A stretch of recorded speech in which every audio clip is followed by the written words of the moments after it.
This is TWiT. The first screensavers wasn't the first screensavers. Well, we called it the Revenge of the Screensavers. I think you may remember. And but the first one was just us sitting around after a Macworld at a brew pub, chatting. And you saw that picture, Jason, because somebody tweeted the picture to David Prager of the group. Now you may notice there's one person missing from that group, missing here today, and that's Kevin Rose, who was going to be here. Had to get on a plane, couldn't make it. He has sent a video greeting, which we'll play a little bit later. But look how fresh-faced Kevin looks. He looks so young there. Roger Chang, that's Patrick Norton's hair sticking out. That's where you left it. You might want to check. The still lovely Sarah Norton to your left, David Prager, and me. And I had a recorder, and I was very spontaneous. I didn't plan it. I said, hey, let's just talk. We talked for 20 minutes. 30,000 people downloaded that episode. And I thought, boy, it'd be great if we could... It was 30,000 people in like the first day, and then it got up to like 130,000 in 3 weeks. Yeah, you were like, I think we have a thing here. We have a situation. We got to do... But you were all in different places, and it wasn't, Kevin was in L.A., and it wasn't practicable to do a show. And then I think it was on the radio show a couple of months later, somebody called in via Skype. I said, wow, that sounds good. What if... The light went off. We could do a show and everybody be on Skype. So it was April. It was in April of 2005 that I said, "Let's just try this. We'll call it." We didn't have a name. Yeah. The Revenge of the Screensavers. I have a list of things. You weren't here, John, but you came soon after. I was snubbed. You, Patrick, decided you were leaving Sprint for Verizon. Who's your carrier now? AT&T. Yeah, so I was on Verizon for a whopping 3 months because I moved into a hole in the outer sunset of San Francisco where Verizon did not work. Yeah. I had to walk 2 blocks to use my phone. Verizon seems to be getting worse around here. I don't know if it's worse in San Francisco. Kevin said he hated his Trio 650. That was his phone. That was kind of the first smartphone, I think. Is that the one that had the lid that flipped? No, it had a keyboard. It was the first one that had a keyboard, and it was kind of like a device where you could multitask. It was running Palm OS, I think. Yeah, it was like a Palm Pilot with a keyboard and CDMA radio. He said he wants better screen resolution and a better camera. There it is. Funny. That looks like a BlackBerry. That's on Sprint. Everybody was excited for Verizon Vcast. I don't even remember that. What was that? I think they were going to do streaming TV on. It was like a media. It was some sort of streaming media. It was their horrible the antenna or the screen would flip out of the phone. You'd be able to watch television over Verizon's network. And it was horrendous. Work. Yeah. Robert Heron said, "I'm using Nextel." Oh man! But I don't like the chirp sound when you push to talk. I missed that push to talk. You lived on push to talk. That worked really well. You know what though? I ended up donating that phone to a good cause. So it didn't. You remember it? Oh yes. It was the first color display I had on a phone. What was the tax write-off you took? I took no tax write-off on that one. $10. Nowadays, I tend to save every smartphone I have now, since for a few generations at least. So, which leads us into a Gazelle ad. I'm just going to check here because. No, I do it too. The sad thing is it's accelerated, and the flagship phones have accelerated. So if your desire is to see what all the flagship phones and how they work are, it's almost impossible to keep up now. But isn't it funny? 10 years from now, we'll say, keeping up. And Leo was talking about his Galaxy S6 Edge.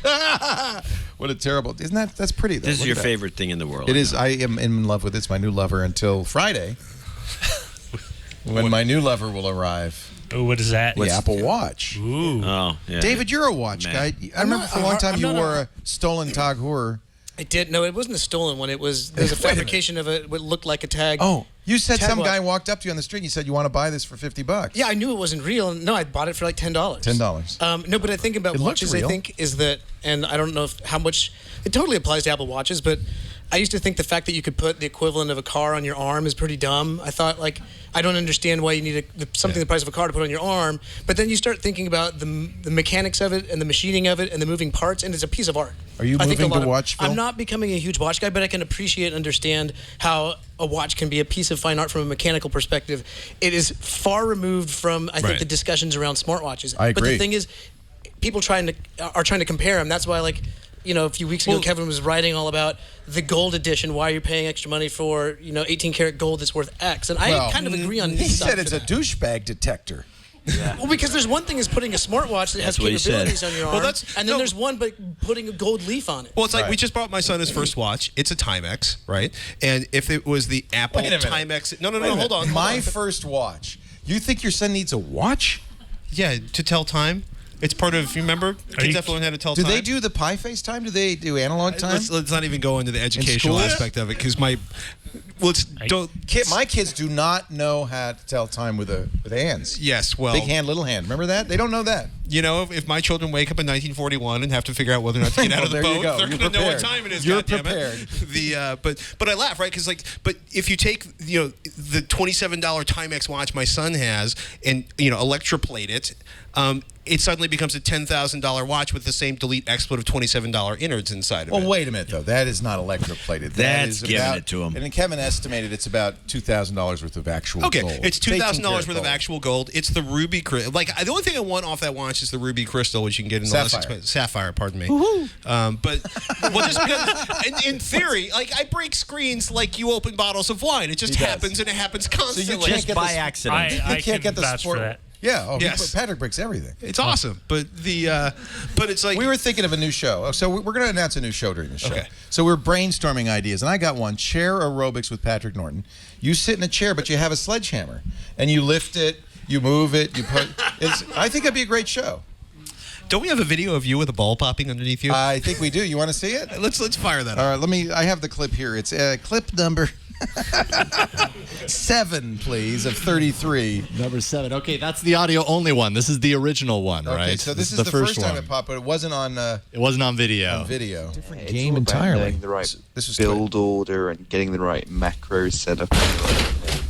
It's bonkers. Oh, man. As Will Harris is talking. I just had a little explosion here. my exercise ball popped. Too many thumbnails. Is that keeling over?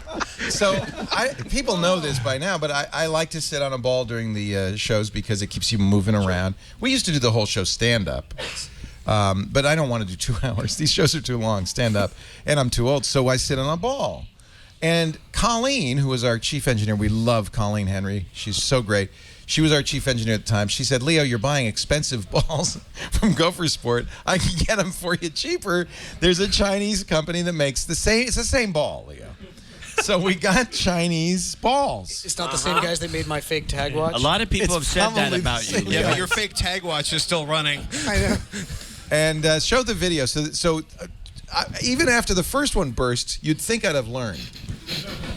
But we got a second one, and now this one had sprung a slow leak, and I thought, oh, this will be funny. I'll ride it. Slowly go down. I'll ride it down. Mistakenly. Doesn't quite work like that. Oh, listen to that. By the way, notice the great book, PowerShell in Action. Oh, dear. Full of skill. I punched a hole in my ball. This is terrible. This is terrible. I thought this would be so funny. I'll slide down. I'm sinking. Yeah, no. The trap door opens. The funny thing is, if you don't hurt yourself, like a million actually, views on that. You can't stop. So is that one of the Chinese ones? Yeah. So you're a Chinese ball buster. I'm not against China. Give it to him. Give it to him, Roger. Don't put up with that. Hey, don't look at me. It's not mine.